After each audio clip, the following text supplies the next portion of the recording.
Alright, so I'm going to be covering our advertising and promotion right now. We're going to use several different mediums through which we plan to reach our target market, including Facebook, in order to specifically advertise to people in our market based upon their current likes and interests on Facebook. We're also going to use the Telegraph to advertise on a frequent basis to a publication that a lot of smaller stores in the Durango area provide to all their customers when they come in. Then we're going to use radio advertisements to broaden our reach throughout the entire county to make to the many different listeners in our demographic.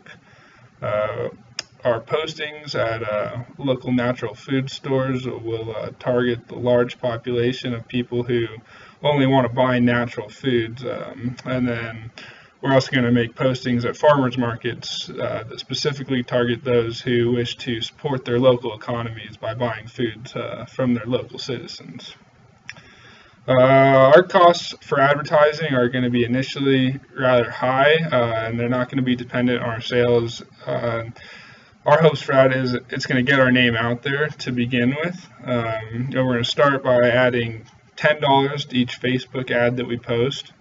We're going to post bi-weekly to the Telegraph, and that's going to cost somewhere around a couple $100s a month. Radio advertisement will also be somewhere around a couple hundred a month. The rest of our advertising, such as posters, flyers, signs, will all be designed and manufactured by us, which will cost a very minimal amount of money. And after this initial amount of advertising, we plan to invest 10 to 15% of our profits back into advertising, and we're going to adjust these figures as we see fit based upon the effectiveness of our campaign. We're going to post to Facebook fairly regularly, probably about 5 to 10 times per week. These are going to be made by an employer or employees of the company. Our Telegraph ads are going to be posted on a bi-weekly basis. Radio advertisements will occur on 2 different stations every single week, and all of our signs, posters, and flyers will be placed on a weekly basis as well. Our plans for generating publicity is we're going to sponsor a lot of different events, such as the Thanksgiving and Christmas dinners at the rec center, to provide our supplies that are severely needed in our community for those less fortunate.